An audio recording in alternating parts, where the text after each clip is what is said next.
안녕하세요. 지혜의 숲에서 길어올린 이야기, 역사의 숨결을 전해드리는 시간입니다.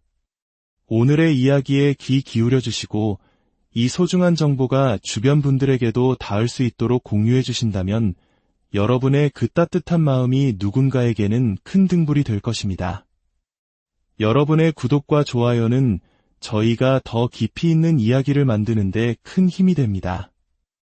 미국에서 30년간 성실하게 일하며 은퇴 자금을 모은 김민우 씨가 있었습니다.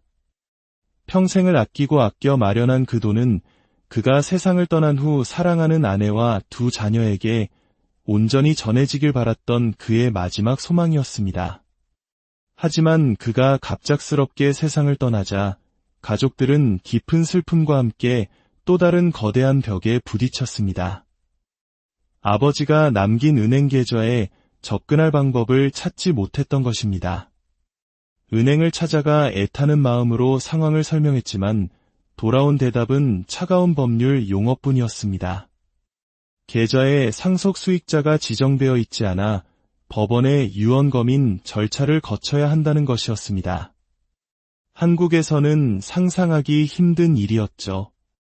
가족이라는 사실만으로는 고인의 재산을 바로 상속받을 수 없다는 현실 앞에 가족들은 망연자실했습니다.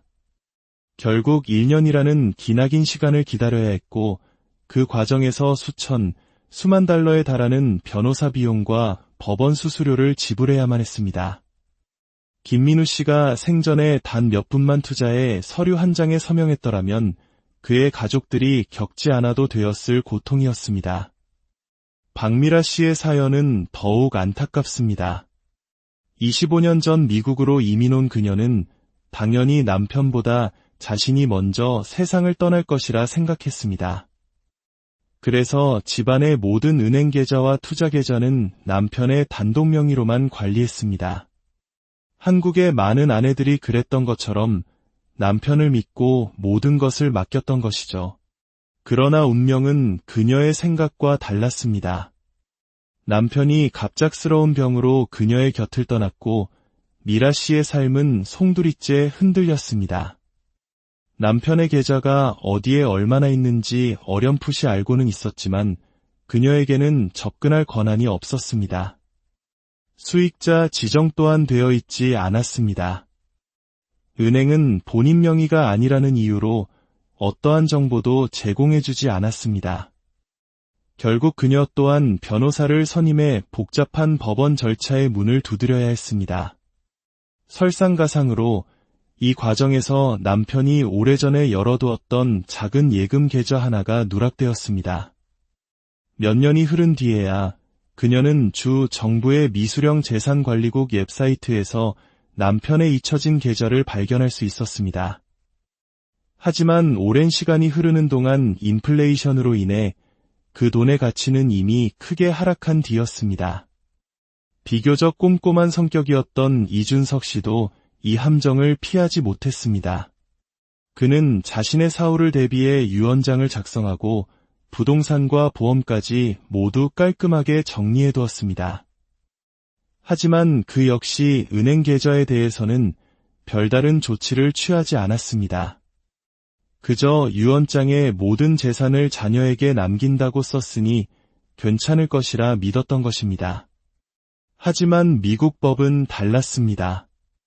준석 씨가 세상을 떠난 후 자녀들은 유언장에 은행 계좌가 명시적으로 언급되지 않았다는 이유로 법원에서 그 계좌에 대해서만 별도의 유언 검인 절차를 밟아야 했습니다. 그 계좌는 당장 장례비와 병원비를 치러야 할 생활비 통장이었지만 법적 상속 절차가 끝날 때까지 굳게 동결되었습니다. 자녀들은 아버지의 장례를 치르기 위해 결국 다른 재산을 먼저 처분해야 하는 이중의 아픔을 겪어야 했습니다. 방금 들으신 세 가지 이야기에는 가슴 아픈 공통점이 있습니다. 바로 생전에 자신의 은행 계좌에 사망시 수익자를 지정하지 않았다는 것입니다. 이는 단순히 서류 하나를 빠뜨린 실수가 아닙니다. 남겨진 가족에게 깊은 슬픔과 함께 엄청난 시간적, 경제적 고통을 안겨주는 비극의 씨앗이 될 수 있습니다. 미국에서는 은행 예금 계좌에 페이어베론데스, 줄여서 POD, 그리고 증권이나 투자 계좌에는 트랜스퍼온데스, 즉 TOD라는 매우 간단하고 강력한 제도를 활용할 수 있습니다. 이는 계좌 소유자가 사망했을 때 복잡한 법원 절차를 일절 거치지 않고 지정된 수익자에게 곧바로 자금이 이전되도록 하는 장치입니다. 은행에 방문해 간단한 서류 한 장을 작성하고 신분 확인만 하면 등록이 가능하며 언제든지 변경하거나 취소할 수도 있습니다. 만약 이 POD나 TOD를 지정하지 않으면 어떻게 될까요? 앞선 사례들처럼 사망과 동시에 고인의 모든 계좌는 법적으로 동결됩니다. 그리고 유언검인이라는 길고 고통스러운 절차가 시작됩니다. 유언검인은 법원이 고인의 유언장이 유효한지 확인하고 재산 목록을 파악하며 빚을 청산한 뒤 상속인에게 재산을 분배하는 전 과정을 관리 감독하는 절차입니다. 주마다 다르지만 짧게는 몇 달에서 길게는 몇 년까지 걸릴 수 있습니다. 이 과정에서 발생하는 변호사 비용, 법원 수수료, 재산 목록 공고비 등은 모두 고인의 유산에서 차감됩니다. 결국 가족에게 돌아가는 몫이 줄어드는 셈입니다. 더 큰 문제는 가족이 고인의 계좌 존재 자체를 모르는 경우입니다. 고인이 생전에 자신의 금융정보를 가족과 공유하지 않았다면 그 계좌는 일정 기간이 지난 후 주인의 행방을 알 수 없는 미수령 재산으로 분류되어 주 정부관리국으로 넘어가게 됩니다. 미국 전역의 주 정부에는 이렇게 주인을 잃고 잠자고 있는 돈이 수십억 달러에 달하며 그 상당수가 바로 이 상속 수익자 지정이 없어서 발생한 경우입니다. 물론 나중에라도 가족임이 증명되면 돈을 찾을 수는 있지만 그 절차는 매우 번거롭고 시간이 오래 걸립니다. 그렇다면 어떻게 이 모든 문제를 피할 수 있을까요? 정답은 바로 POD와 TOD의 적극적인 활용입니다. 재산 규모가 많고 적고를 떠나 미국에서 은행 계좌를 가진 성인이라면 누구나 반드시 고려해야 할 필수적인 절차입니다.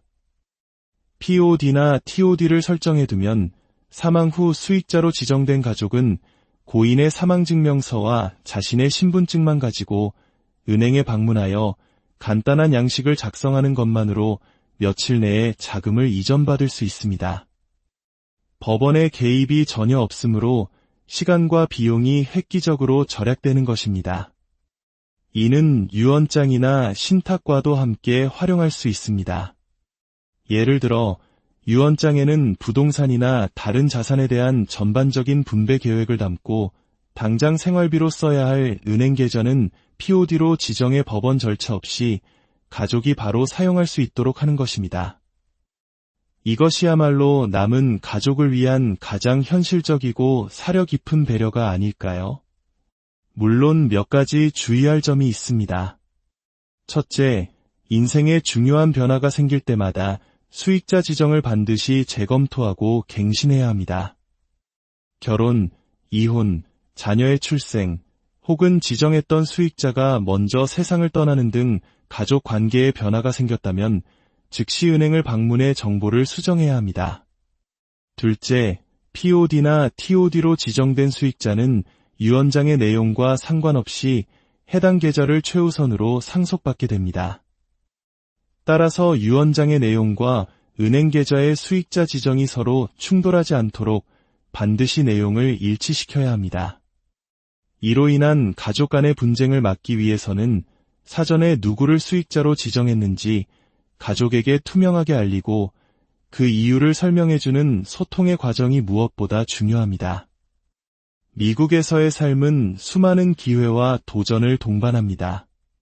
낯선 땅에서 땀 흘려 일군 소중한 자산을 지키고 그것을 사랑하는 이들에게 온전히 물려주는 것 또한 그 여정의 중요한 일부입니다. 은행 계좌에 수익자를 지정하는 이 간단한 절차는 단순히 재산을 남기는 행위를 넘어섭니다. 그것은 내가 떠난 후에도 남은 가족이 불필요한 법적, 재정적 어려움 없이 슬픔을 추스르고 삶을 계속 이어갈 수 있도록 돕는 우리가 해줄 수 있는 가장 따뜻하고 책임감 있는 마지막 배려입니다. 지금 이 순간 단 몇 분의 투자가 당신 가족의 미래 몇 달 혹은 몇 년의 시간을 아껴줄 수 있습니다. 더 이상 미루지 마십시오. 오늘 바로 당신의 은행에 연락하여 사랑하는 가족의 이름을 당신의 계좌에 새겨두시길 바랍니다.